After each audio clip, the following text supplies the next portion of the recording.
companies have to be extremely careful. And now is the time more than ever for transparency, honesty, which often can be confused with authenticity, which I think is sometimes an overused marketing term. Started out as great, like just being your authentic self, whether that's a company or a person. But we're sitting there and we're watching bullshit leaders tell lies every single day. And we're inundated and we're actually figuring out, like, you know what? These guys are full of it. Like, so I think any company that comes out and tries to do something that's opportunistic at this time is going to get backlashed. Like, if you are not a solid company going into this, you're done. Yeah. Like, if you're that lower 10%, it sucks. And it is like, there's no cushion anymore. Welcome back. I appreciate you guys. Everyone from ThinkSpace, you guys are awesome tuning in as always. Movement challengers, welcome to the fam. Welcome to the fam. Listen, go back to the podcast app. Check out all the other guests that we've had on. It's been amazing. Our catalog is epic. I've been very, very fortunate to talk to some of the most intelligent people in the Pacific Northwest. Make sure you go check that out and subscribe as always. Now, if you're listening to this on YouTube, I get it. I'm looking a little scruffy. I know. Listen, it's a little cavemanish. I'm leaning into it, but we threw the collared shirt on today and we got to the podcast. Josh, who is on the damn podcast? Well, let me tell you. Today we had Eric Petersen on, who is the former senior vice president of Lululemon. Not only was he the senior vice president of Lululemon, community, brand, marketing, all these types of things. He also attended Harvard Business School. He also worked for the U.S. presidential administration previously. He also worked for EA Sports. He's someone that's been around, has done it, and has scaled and worked with some of the best companies and organizations in the world, on the planet, as it pertains to marketing and communications. Now, this is someone we should be paying attention to right now. Wow.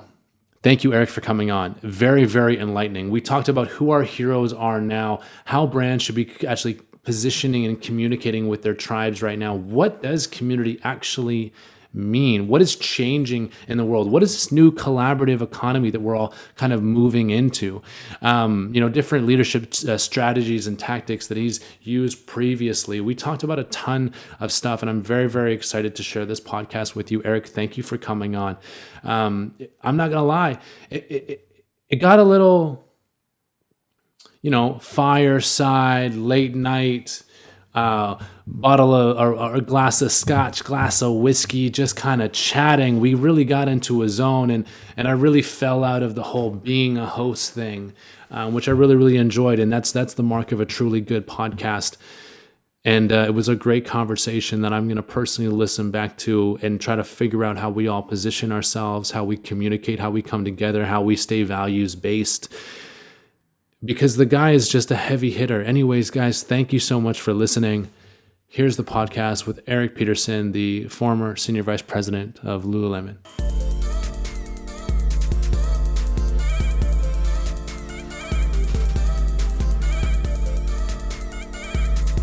Eric, thank you so much for joining me on the podcast today. First and foremost, I wanted to ask you, through this time, we unprecedented, turbulent, whatever you want to call it. Who do you think is leading through this time as it stands right now?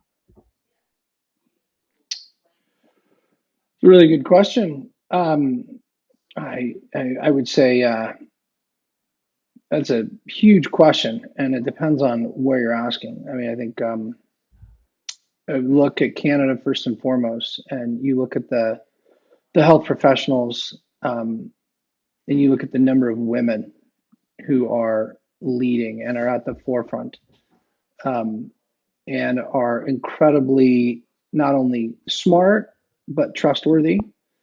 And I feel like it makes me very proud to be Canadian when I see that. And they're giving advice at a provincial level, and you look at that leadership that is in a lot of aspects female driven, and it's incredibly trusting. It's factual, it's science based, and it makes me proud. I think nationally in Canada, it's not to this stage a confrontation, which most times things become political very quickly. or there's a antibody, no pun intended, that is just by definition going to go against what is being said. But I feel in Canada, like it's been a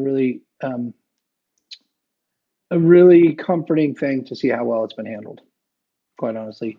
And I say that as a direct comparison to what's happening to our southern neighbors. From a marketing standpoint, when we talk about communication, community, how should companies now operate? What is different in the company's thinking? And when I say the companies, I just mean companies in general. How should we be approaching things like community and marketing and messaging, which now have very different definitions, or at least it feels like they do? What are your thoughts around that? Well, there's a couple things. I think depending on which side of whether you're either being marketed to or you are the marketeer, um, I feel like companies have to be extremely careful. And now is the time more than ever for transparency, honesty, which often can be confused with authenticity, which I think is sometimes an overused marketing term. Started out as great, like just being your authentic self, whether that's a company or a person. But we're sitting there and we're watching bullshit leaders tell lies every single day. And we're inundated and we're actually figuring out, like, you know what? These guys are full of it.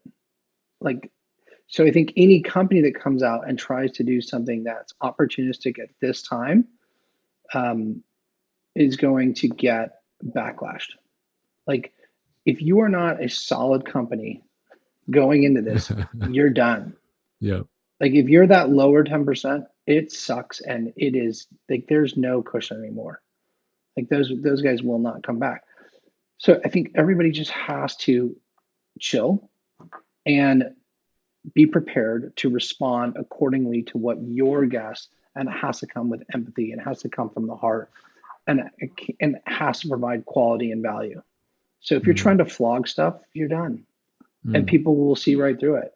Like, we sit there and we turn on the TV or we get on Twitter or we get on the internet, whatever it is, and we're told a series of spins, and then we see fact and we see science, and then we see people are getting sick and we see people are dying. So we're like, these guys are full of it.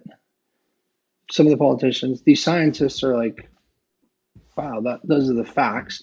But then apply that to real life that I'm in, which is I still have to go out and get a job to feed my kids, and I can't be completely inside. So all of a sudden now, honesty is what is most important, and quality. So I think for companies now, you can jump in and try and be opportunistic, and it's very high risk because mm. people are sitting down and overanalyzing every single thing we do right now because we got a lot of time. And if you step on you can step on a landmine here, and it'll Yeah. be very bad for you. Or you can just be honest. You're like, hey, we don't know. We've got a great restaurant. We make a great product. We're in the same thing with you. Help us out. We're helping our neighbors. So I think it's great because it's a reset. Unfortunately, um, there's nothing great about this, but if you are looking at things, the positives, there's a natural reset. It's requiring us all to focus on what actually is a priority. I don't think people are going to come out of this and be like, God, I just got to go buy crap. No, you're gonna buy stuff. You're gonna get stuff that you actually need, and you're gonna support people who were there when it was ugly. And that's people, that's companies, that's your community. So I think when you think of community, like, it's really cool to be part of this community that I live in, that I actually wasn't very close to prior to this. And I'm now more proud of it than I was. And it's because of this unfortunate event that we've been able to get more in touch with the community, even though we have to like do it from a distance. It's interesting when you talk about community, where before we talked about, I mean, community, the biggest buzzword in marketing ever, right? So before it was like, oh, we'll throw these events and we'll try to make all this we'll make this community around this product or this idea or this way of living, which, Lulu's done and all these different companies have done beautifully. But what it ended up being is, a bunch of, Instagram pages and DMs, and it ended up being very digital. At least that's what it seemed from a consumer standpoint. That's really what it seemed like. And now the tides have flipped where it's like, I feel far less actually connected to my digital community. And like you said, far more connected to, oh yeah, there's someone lives next to me. Who's that? Right? Oh, I'm talking to people at the park now. If I see them, I'm talking to people at the grocery store, and I'm literally, I need that human connection, and I need that actual sense of community. And you talk about resets, and I'm like, to me, the concept of community has actually just gotten reset, and now I think we can actually rebuild it up to a place where it feels more authentic, because before it never really felt authentic to me. Yeah, yeah, I think that community has been a bastardized word. And Lululemon did it from day one. And it took me a while to understand it. And it's not marketing. It's like actually just doing what you say you're going to do when you say you're going to do it, and being involved with those people that are around you. And now we have better tools to communicate. So it can be digitally. And I think that these things, I mean, as much as the community has shrunk, like you just said, but I also feel like I've been able to reach out to people, old work colleagues and people that my community from 15, from 20, 30 years ago, and actually digitally, like, get in touch with those guys, because that's actually what's important. So it's less about me broadcasting to a wider group. It's actually those few communities that I've been involved with, whether that's a sports team in university, whether that's one of my first jobs, or whether it's an overseas group. Like, we're actually all coming together and like, hey, let's 5, 6, 8, 15 of us, like, get together and we'll use the technology. And actually that was my community then. And it's cool because this gets me an opportunity to, like, what is important? Well, it takes a village. That was my village at that time. And my village changes, but now through technology, I can reach back into that old crew that I worked with in the UK, and it's awesome. And but that was my community. Right. And my community is different now, but it's like, we're all connected, which is a cool thing. But ultimately, we just got to, it's our local crew. That our local crew can be in different countries, but still a pretty small crew. Yeah, it takes a village, man. It's so true. Like, I grew up on an island of like 900 people, and I was very much raised by each of those people, right? Even as much as my family. And I think about myself as a young professional going through, different career paths. Like, I was made very much by the empathy and the care that was given by other people, and that's a beautiful thing. And I think that's made me exponentially better, and is a great marketing strategy, as you said, which brings me to my next point, which is quite interesting. And it actually doesn't have to be a marketing strategy. It's like, people love when people are being honest and being themselves. You're like, hey, I might not agree with you, but you know what? I firmly believe in this law of attraction. And this law of attraction is like, when somebody has the confidence to be themselves, there's no facade. You're just like, you know what? I might not think the way that guy or girl does, but I actually respect them because they are who they are. Authentic. And they are authentic to themselves. And that's cool for me. Like, I like those people. And therefore, I think that you don't have to market. Right. Right. You don't have to say, look, this car, it's the best car. You're like, this is what I drive. And this is the kind of lifestyle that I lead. And I have to carry bikes, and this car for me, and the way I carry bikes and drive around town and go to the mountain, like, it's the best car. And period. If you're not looking for that kind of thing, then that's cool. I can tell you about what I know and who I am and my people. We drive this car, and that's who I speak to. So you're not marketing. You're just telling people how great it is. And I know, like with Lululemon, it was like, ask people what they want, listen, make sure you heard what they said, and then make it to them. And they will not ask you about, and give the best quality you possibly can. and they will not ask you about price. They will not ask you, but they're like, what did you want? We made it for you. Yeah. And interpret those things that they don't actually know some of those things that they want. But this level of authenticity, people are like, ooh, that's clever marketing. I'm like, this is the easiest marketing ever. It is I just us. show up and be myself. And you guys are like, that's genius.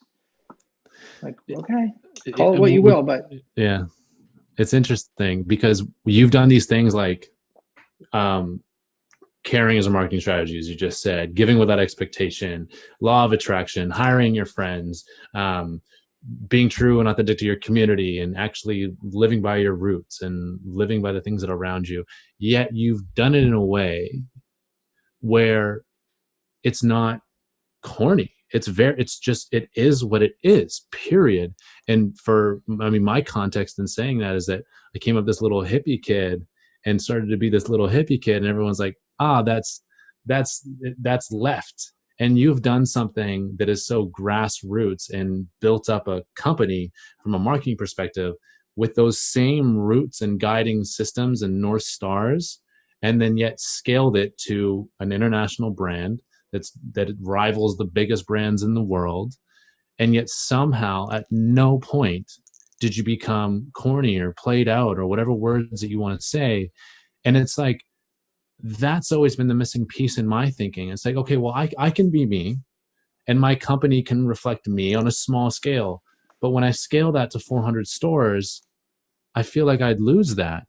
How have you not lost that while still being a global brand? Like, your message is rings so true still.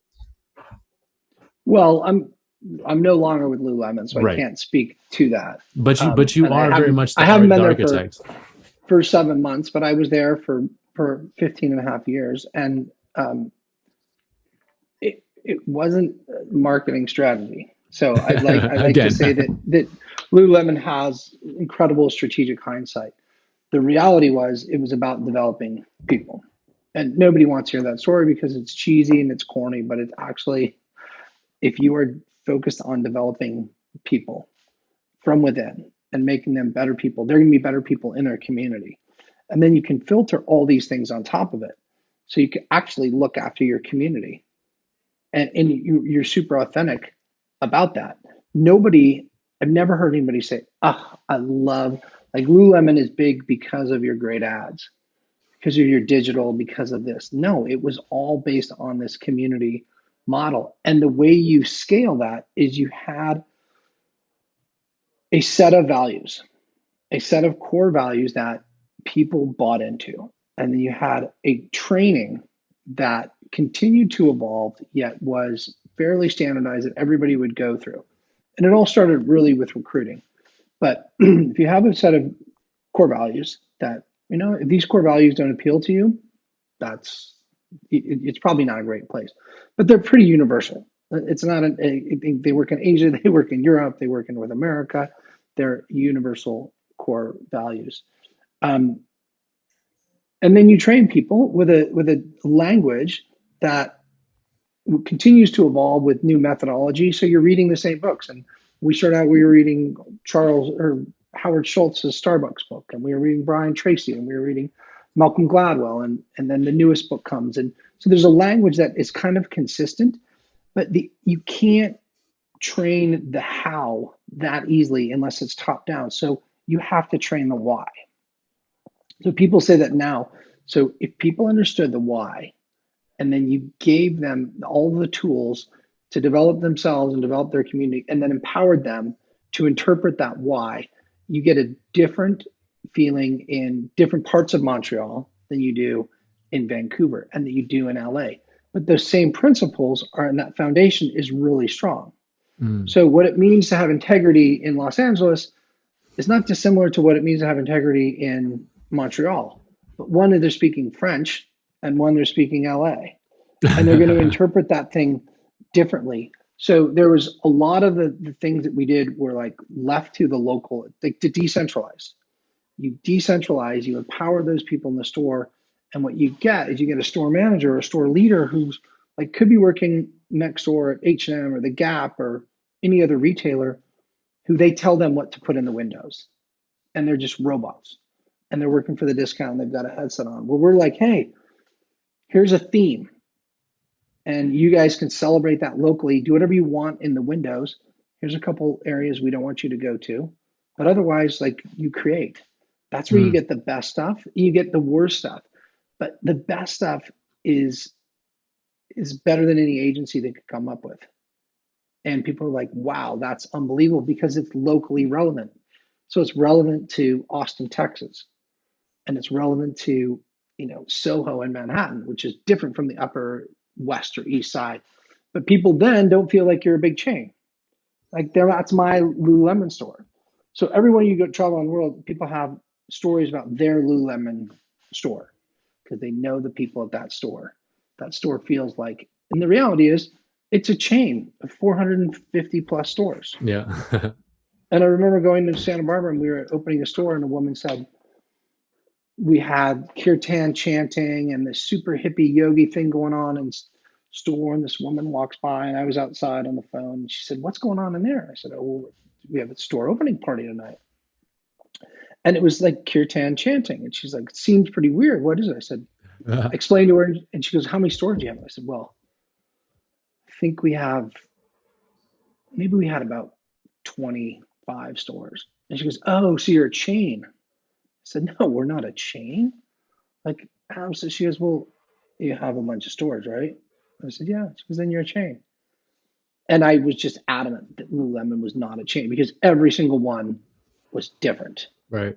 But the offering, the product quality, and the quality of the people um, were all such a great high level. But I was totally offended because none of us ever believed that it was a cut and paste or copy and paste model in every city. It was unique to that neighborhood. Yeah. So when you inherently believe that, then you set up the tools instinctively that actually deliver on that. So we might not understand the how, but we can understand the why. And you talk But about the how is the evolution. How is the progress? mm, Like, because there's younger, smarter people who are like, look, here's what I'm trying to do. This is the why.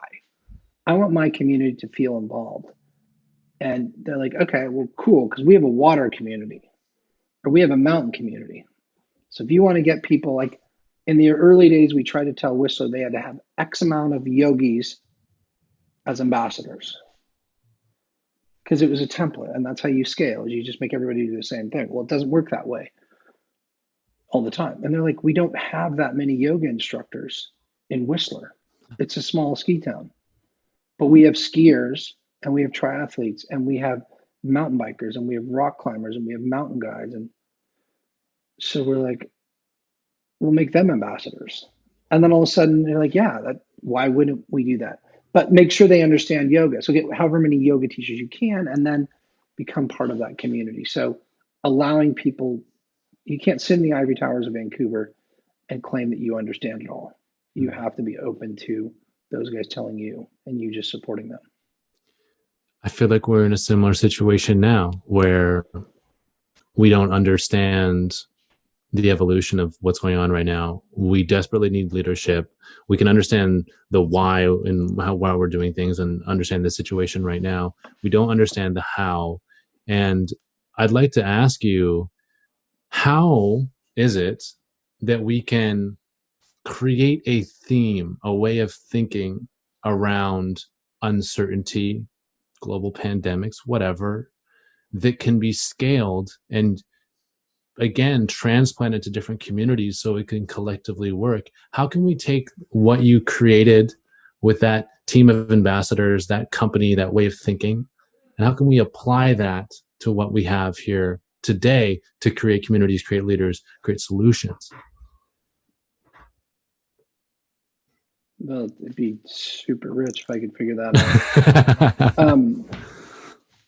Yeah, it's a really good question. I mean, I think the tools are available now more than ever um, with technology, and you can get anybody on the phone. You can get an audience, but you have to be able to package it, condense it, um, make it shareable. This message, um, make it believable, and that's the people who are the delivers of the message. And then you also have to dismiss the haters, I guess, Oh, and just not listen. Because the reality is that unfortunately our society set up, it doesn't matter what you do right now. Like there's somebody out there who's going to go after you, yeah. right? You could just be giving out checks to people and inevitably somebody's going to come after you.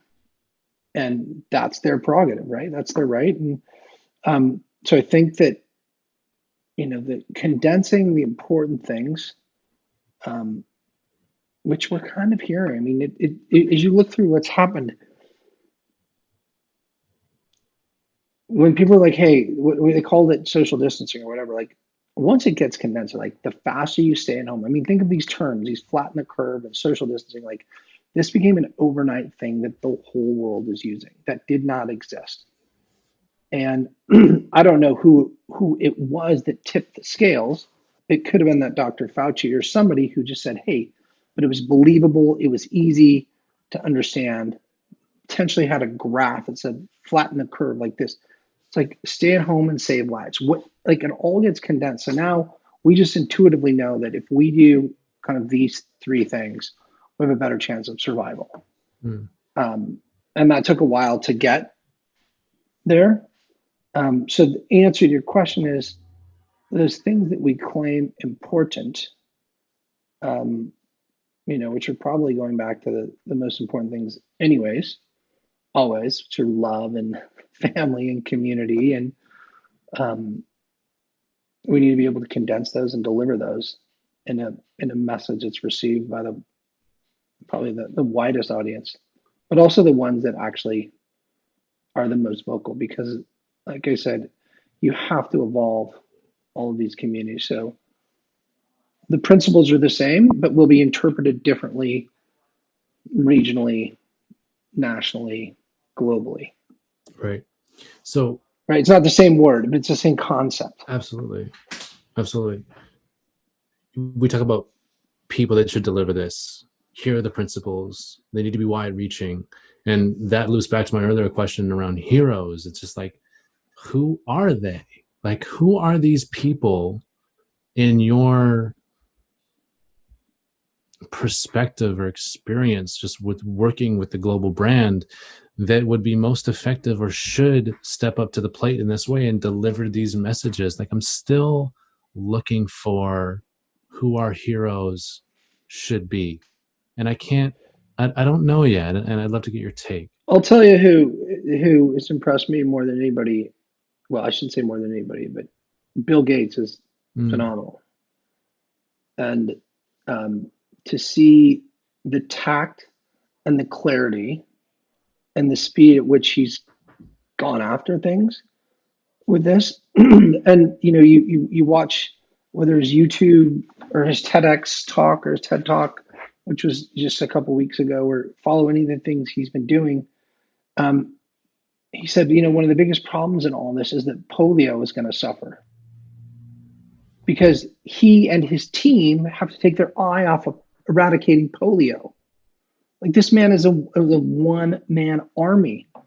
He's like almost completely eradicated polio, and he's like, okay, polio, we got to set you over here because this is more important right now. So all my resources, all my time. So I think he articulates incredibly well what actually is happening with all of this stuff. Um, he's not doing it for the money. He's not doing it to promote anybody's stock. And I just think the guy is so incredibly altruistic and believable in all of this that I'm like, whatever he says, just give this man the mic. And he's not getting into it. He's not even when prodded politically, um, he's not getting into it. yeah, yeah, They're like, well, what do you think of the administration? And he diverts. It's like, let's don't talk about that. So he's not taking the bait. Um, I mean, I wouldn't call him a hero, but I think that's just somebody to me who is stuck out. And I think that the health workers, the Canadian um, health ministers, and some of these women in BC are just remarkable. And this is straight up the gut, no BS. This is what you need to do. yeah. There's zero political like leaning. This is just fact based. Um, I think you see what the governor of New York is doing is, again, I think they have to understand that too much can be, you just shut up, like get out, like say what you need to say and stop talking. But yeah, that's who comes to mind. Quickly, I think you look at the Prime Minister of New Zealand and what she's done. It's phenomenal. And Merkel in Germany, like yeah, Angela Merkel, yeah. So we've always looked at our leaders, at our heroes, and we've collaborated with them as businesses, as brands, as movements, as whatever.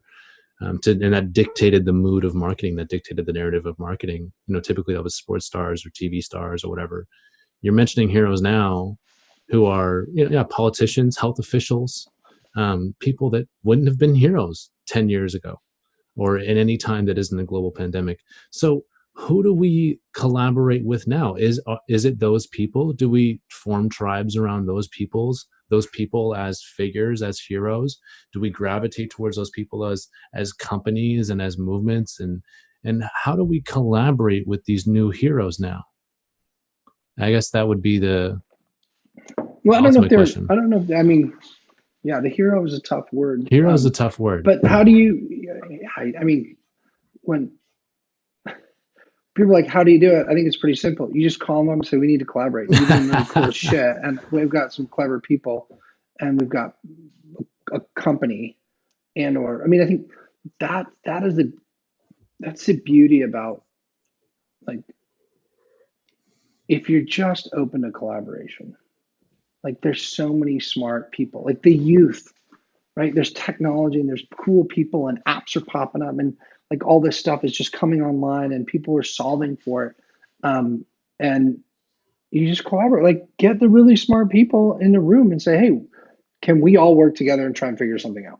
Yeah, period. It's not a commercial aspect because everyone's like, whoa, what's in it for you? What do you want from me? Like, actually, I'm just trying to do good.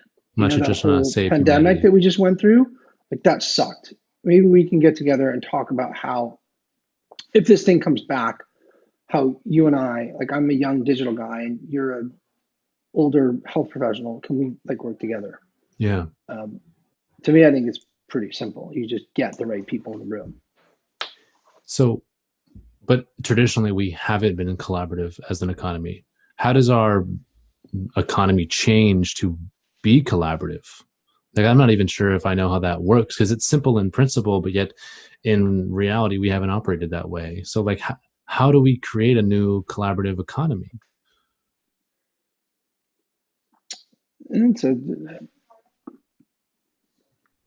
Because I can just call you. That is true.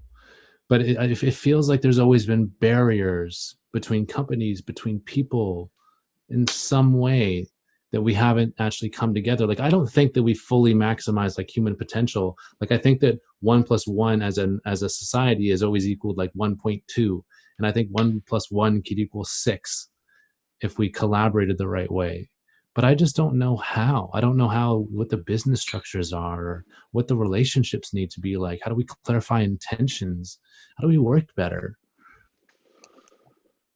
Yeah, I think I think if you have the intentions and you're clear about them, I think that is, to me, it goes back to transparency and honesty in a lot of this. And if you're clear about, hey, here, I do not have an agenda out of this, right? I'm putting my arms down. This is me. Kimono's open. Like, I would like to work with you collaboratively to solve. How can we work together? Right. I think naturally things are set up. Unfortunately, you have a leader of the opposition. So what does that say to our kids when our government is structured? My job is leader of the opposition. So if you say black, I have to say white as my role, the leader of the opposition. Right. What if you had the leader of collaboration? Like, you change the wording. So if at the top we're set up to like oppose whatever this guy thinks, like change the word. Like, how can I collaborate with what leader of this party or this party thinks? Like, let's work together. But I mean, that is, we're getting more and more divided in a lot of this. unfortunately, politically. And I think hopefully this will be a good reset. Do you think that the role of government and the role of private equity, private business um, changes at all? Well, I think private equity and private business are two different things. Sure. um, I was going to see which one you were going to jump on. well, I mean, yeah, I think the consumer is going to tell everybody how it's going to be. Right. It's kind of like the virus, and we all vote with our wallets, right? So if you try to market to me and I didn't want it, or if you did something nice to the firefighters or to the frontline workers or to the, and I'm going to buy your product. I'm going to support you or I'm going to vote for you because I trusted you when the chips were down. And I think we vote with our pocketbooks and we vote with our vote, right? So to me, it comes back to everybody individually. Mhm. And we don't have to elect officials. We don't have to go to that store. We don't have to buy that thing. Um, and that's how you affect change. And I think that the tools of communication, like you can sync anybody overnight and you can prop anybody up overnight. And if people just realize that they have that power and use it for good and for collaborative purposes and trying to solve problems, then so to me it goes back to those intentions. So if I want to collaborate with something, I'm going to be super clear about my intentions, right? And then hopefully it works, right? But if you're like, hey, this is my goal, there's a lot of people who have. I know what I found with Lululemon is that this development model that was based on people development. I thought, well, this isn't going to work in Europe, or we don't know what different parts of Asia are going to think about this. And they all reacted. They're like, no, we want those same things.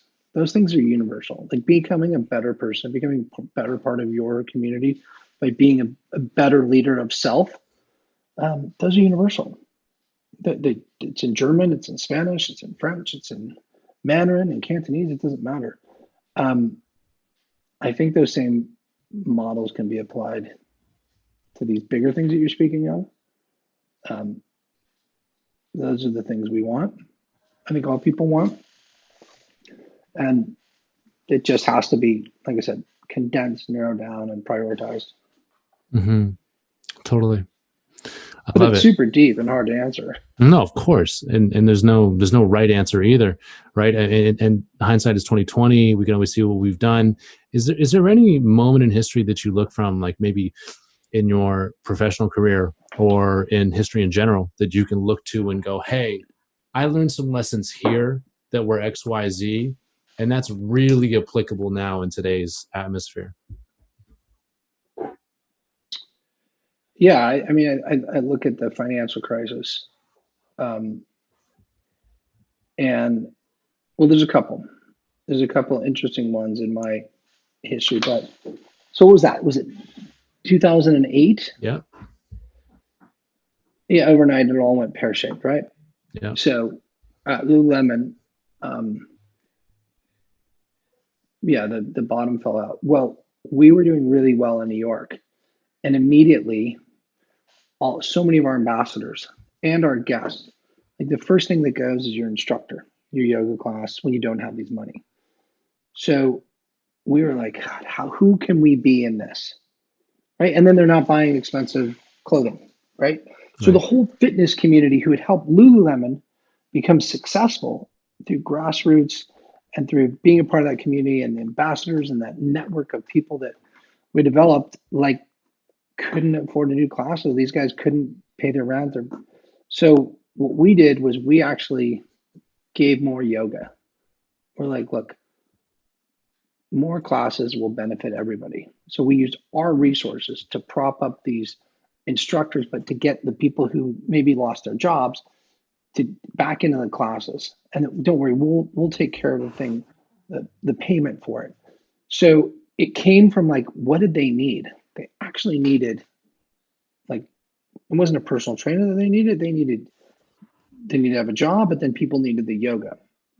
Mm. So making that connection, being that intermediary, using the resources that we had without asking for anything. So we knew they didn't have money to buy clothes. They didn't have money to do anything, right? They just lost their job.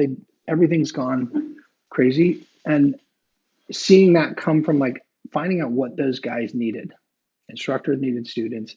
Yoga was a good preventative thing for their mental and physical health at the time.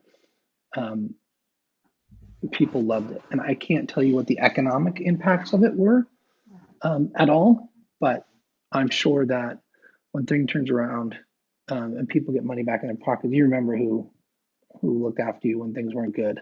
Right. So I think there's a knock-on effect of that you don't do it for that, but you just inherently know that it all comes out in the wash eventually. Mm-hmm. I also know that it became an opportunity for real estate. So it was like, okay, hold on to whatever reserves, don't spend anything, or this is a great time to go out and pick up some real estate that otherwise would have been more expensive or not available. Yeah.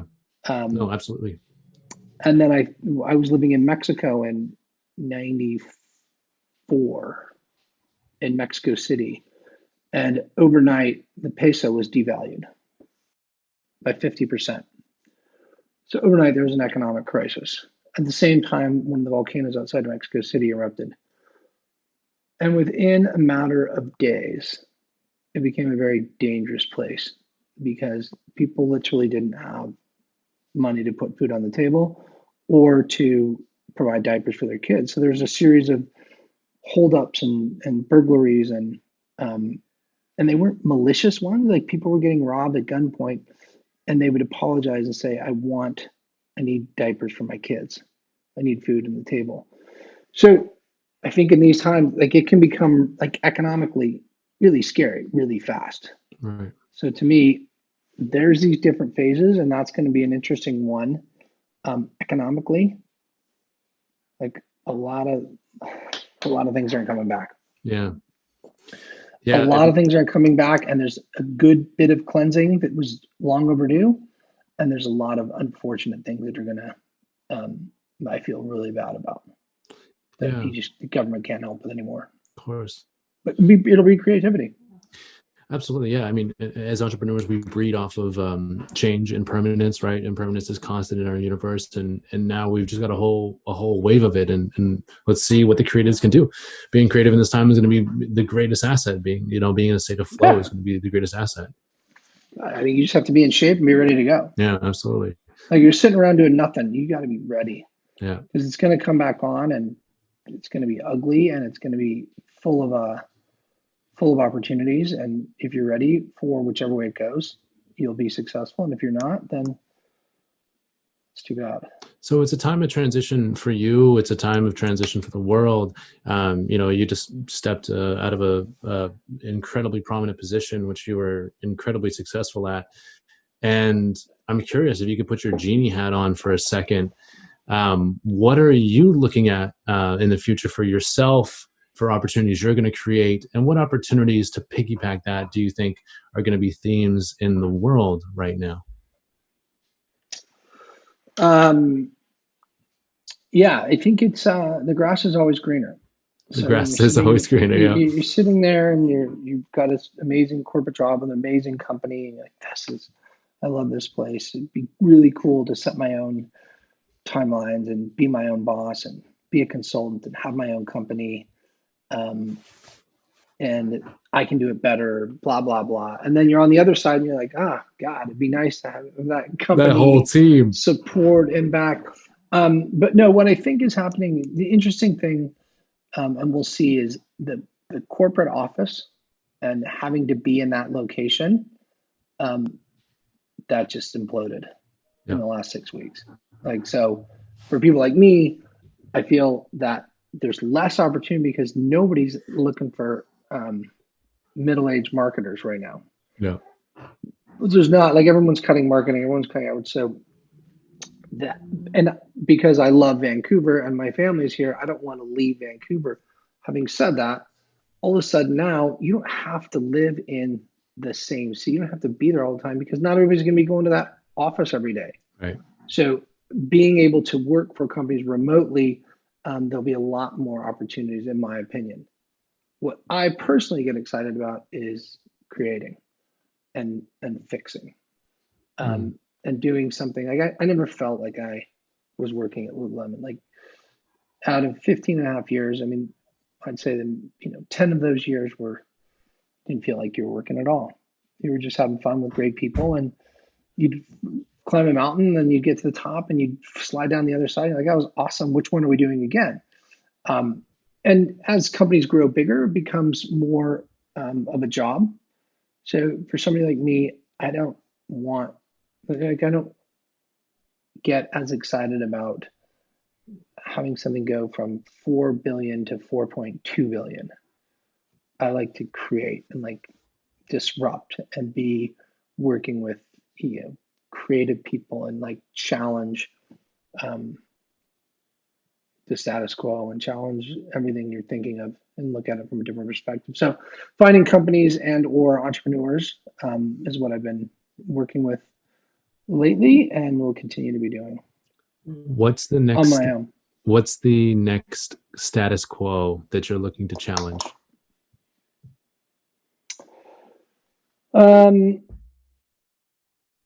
Well, I can't really tell you. Ah, we almost got it. We almost had it, Eric. No, I think it's yeah, I think there's the way I think there's more. There's something in the shared economy that this has really thrown a spanner in the works. But I feel strongly about the shared economy, about collaboration, about a flattened structure. Um, and when I say shared, I think it's a lot more things are going to be shared. And I also think of um, there's going to be more of an aftermarket for things. So what is new to me, I may want to keep buying new, but I don't need to get rid of stuff. I think things will have a longer life, whether that's clothes, whether it's so aftermarkets for things. Very interesting. That's a take I haven't heard. I love that. That's amazing. So Yeah. I think that I don't need all this stuff. And actually somebody else can be using. I shouldn't throw it in the bin, but how can I get this to somebody who could use it? Very Whatever interesting. that is. Yeah. Oh my Whatever gosh. that is. Yeah. So there's something for sure there. And I think the people that jump on that fast can Yeah. win. And solve, I mean, two birds, one stone, right? Where in a sense it's you're not polluting as much, you're creating a longer lifespan, you're giving value to other people, which at the core of all of our beings, that's what we want to do. Like I want to give my leftover food to my neighbor because like seeing someone else happy is the greatest joy, right? Think about like when I don't know about you, but when I use up that last part of ingredients or I eat the leftovers, I feel like, oh my God, that's so great. I'm so happy about that.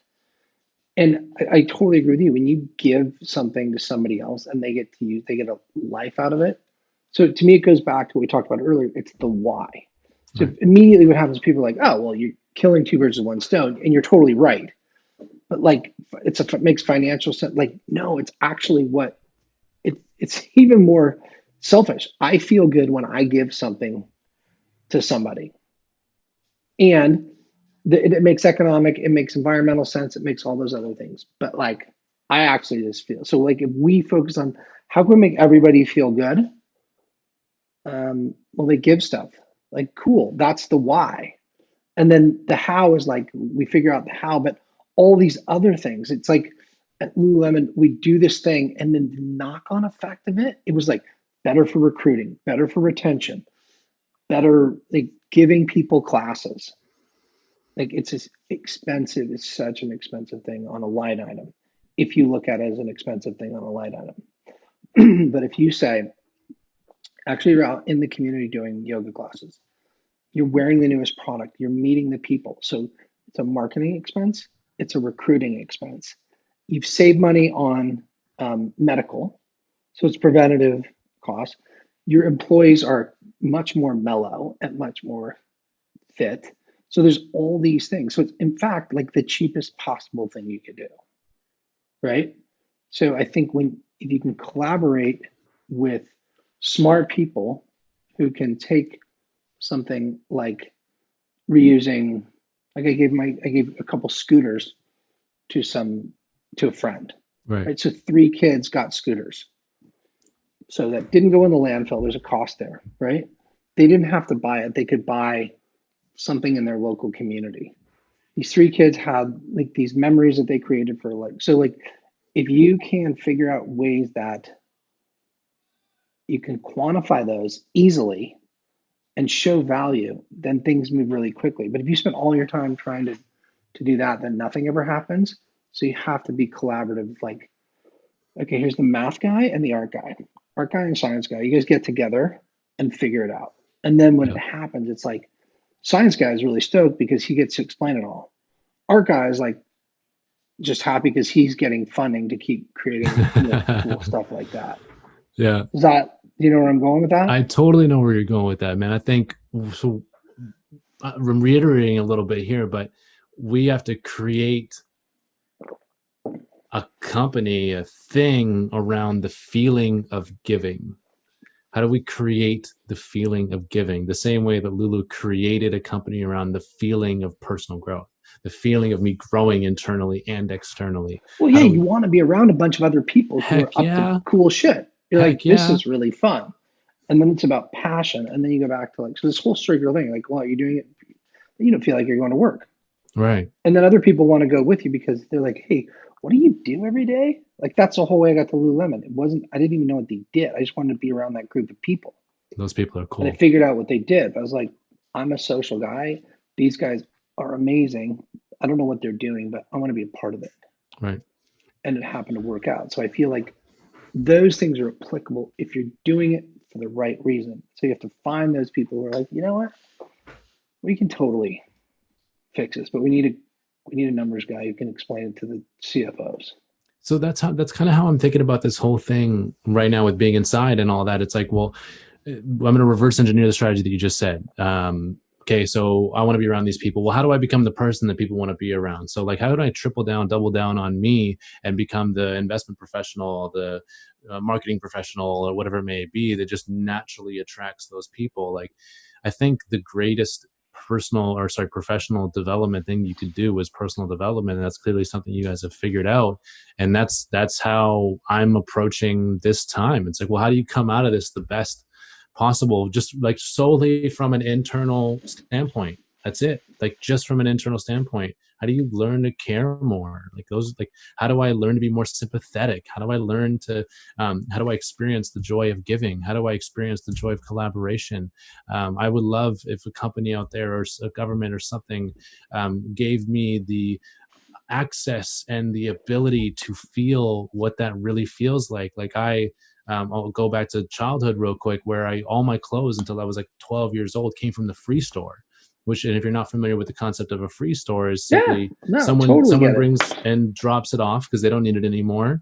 And then I come and I grab it because I need it now, and I drop anything I don't need anymore off, and everything's free.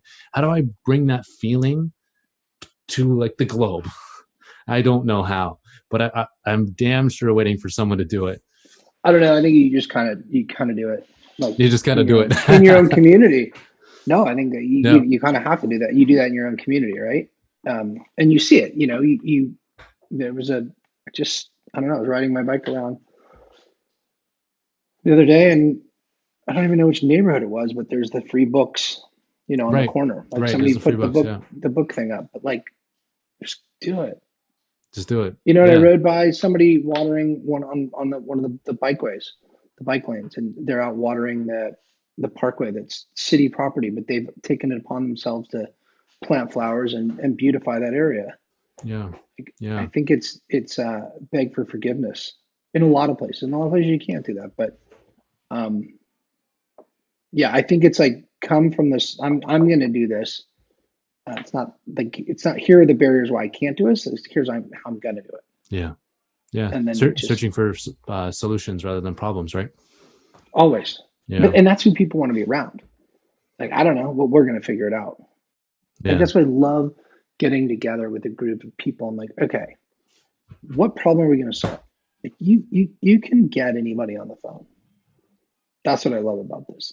And Right. the internet, like you could we could get to anybody. Yeah. Who? Okay. I Like you love it. can.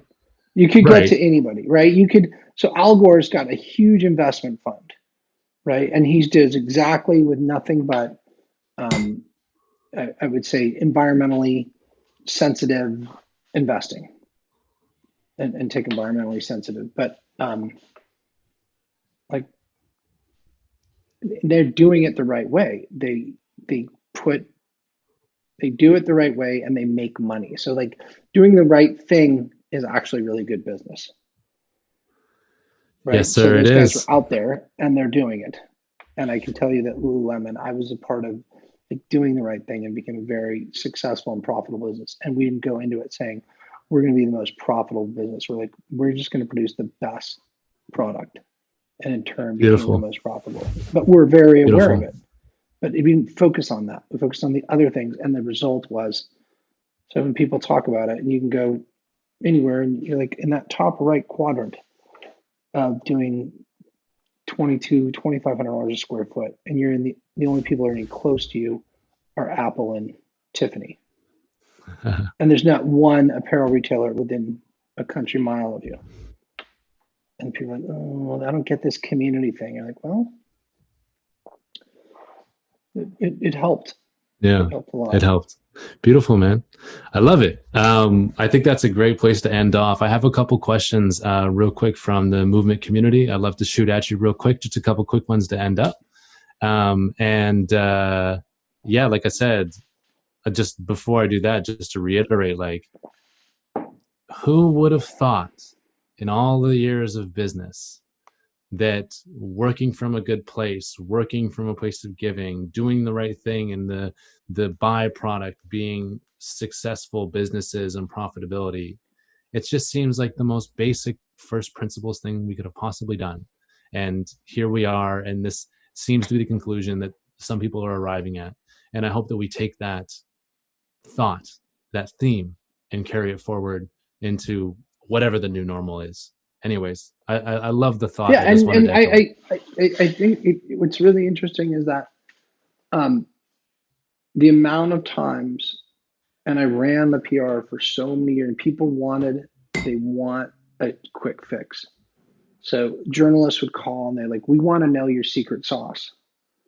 Like, well, if you're ready to listen, we'll tell you. Yeah. And they're like, okay. And they're like, well, we develop our people. And they're like, no, that's Okay, like, okay, okay. But what do you do? Right. yeah, but no, like, what's the special? What's the secret sauce? Like, I'm like, yeah, but we train them. We recruit the right people. We train them. We develop them. We surround this, and it's constantly improving each other. And we make, it's just all the stuff that is so basic and so simple. And they're like, okay, there's got to be something. You guys are a They're cult. You're not giving it up. wackos. They're not giving You're it up. not. And everybody tries to come in and knock it off. I'm like, if you commit to the hard work, right? It's not a diet. And so many people in our society is used to like, we need this diet pill. What's the quick fix? Come on, I Yeah. need it. I'm like, Yeah. okay, how about you just start with the fundamentals and you build Yeah. this foundation, and then you can scale and then you can grow. Yeah. I love it, man. I love it. Quick question from the community here. I got two questions for you. First one is how I'm having trouble right now leaning into my movement practice and prioritizing moving over everything else. How do I make the mental switch to prioritize physical fitness when everything else seems more pressing? Clearly, it's not a priority then. No. Um, yeah, I'd go for a work, like write down how you feel before you work out, and then write down how you feel after you work out, regardless whether that's a walk or getting outside or doing anything, and see the difference. So I feel strongly that you're 10 times more capable of taking on the world after you've sweated. after you've done something to move than you are before it. So it's clearly everything else will become easier if you make movement part of your regime. I Love know it. I'm 10 times better to be around and I'm happier. And I still sometimes can't get off the couch and get it done. There's never been a time when I was like, oh, that was a waste of time. Yeah. It's always better. I love it. I love it. And I Uh, think what you can do is you can watch Bob Newhart's just do it, stop it video. If you just Google Bob Newhart, stop it. Um, that's it's worth the 6 minutes or whatever is on YouTube. awesome. We'll put it in the show notes for sure. Um, last question here for you. I've lost my work. I don't have the income I used to. And more than anything, I feel like I've lost my identity. Lulu is a company that has continuously given people an identity. How do those that have lost their identities find a new one? Wow, first of all, I feel for them. I think that's where you reach your community. And your community might be your family and your friends, and you have them help boost you up. Mm, Because it, like you and I talked about earlier, it takes a village, right? And sometimes we can't do it on our own. And I think that's where you have to ask for help from somebody to say, hey, tell me what I'm good at again.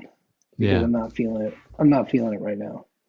Like, what do you see good in? And we're all, I always see the best in people. I try to, even if instinctively I'll be judgmental. I always try and correct myself. But I feel like as humans, we're really good at identifying people who need something. And we're often intimidated to not ask if they need help. So I think people are there to help you. Sometimes you just have to ask, and then people give them permission to help you. They will go and walk over fire to help you. So it's kind of like there's people there that are dying Yeah. to help you get your mojo back. Love it. Love it. Amazing. Eric, thank you so much for the podcast. That was so good. That Yeah, who knows? Good chat. It's can fun I talking. that felt like a fireside Scotch conversation. That was awesome. Thank you, man. No, my pleasure. Thank you. Where if there's one spot you can direct people, or if there's one message that you want to leave people with, or anything that we've left uncovered, the floor is all yours, good sir. Well, the one thing I can say, and I tell this to my kids all the time, is, and it's really hard right now when we're stuck inside with COVID, but you have to get out and make stuff happen. Like, and that's like get away from behind your computer. Yeah. Like the world doesn't come to you. You have to go out and interact with it. And every time I do it, you get out, you go for a walk, you go for a ride, you do something. You even go grocery shopping. You just get out. Something is triggered. Yeah. And you meet somebody and it's something good happens. And I've never been sitting there professionally otherwise, and you just have this aha moment sitting behind your computer. It's extremely rare. Not That's not saying that there's not amazing creative things that just can spark you and you get inspiration from, but just get out and interact with the world and your community, and then it all seems to work out. Beautiful. Beautiful. Thank you, Eric. I really appreciate your time. We will make sure to link everything in the show notes that you've referenced, and all the all the resources that we've gone over, so people can continue to get educated and get the most out of this conversation. Thank you, sir, and please stay healthy and continue to do what you do and continue to serve in whatever your next venture is. I think you've served the world incredibly well over the past 20 years or whatever it's been. And moving forward, I just hope that you continue to be the leader that you are, and continue to be the marketing and business leader that you are. And I thank you for the work that you've done. Right on. Thank you for the time, guys. Thanks, Eric. Guys, thank you so much for tuning into the podcast. Eric, I appreciate your time. I really do. If you want to continue any conversations in the podcast, you have any questions, comments, concerns, or you just want to shoot the shit on whatever it may be, just make sure to reach out to my DM. I make sure to get back to everyone over DM within 24 hours. And I love the conversations that we've been having there, and as well as on the thinkspace podcast group on Facebook. It's awesome. So thank you guys for being a part of that community there. Movement challengers, I appreciate you guys. I'm in there with you every day, sweating it out. We're 33% plus of the way through, and we got this. It's easy. And as always, guys, I really appreciate Self-Hire and everything they're doing for the podcast production standpoint. Things are so easy for me right now, in terms of actually handling the workload of a podcast. So thank you over there. Eric, thank you for your time. I can't wait to see what you do in the future, and how this all plays out. And I really appreciate your communication, your guidance in this time. Guys, stay home, stay healthy. And I can't wait to chop it up with you guys next week. And in the meantime, make sure you guys reach out, subscribe to our YouTube channel, subscribe to our RSS feed, our podcast feed, wherever it is you listen to podcasts. Give us a review, give us 5 stars, give us 3 stars, give us 1 star, whatever it may be. I appreciate your participation. And if you guys want a further thought, further conversation, expand what you're thinking about, just reach out. Maybe we can bounce some stuff off each other. I'm always here. Ciao.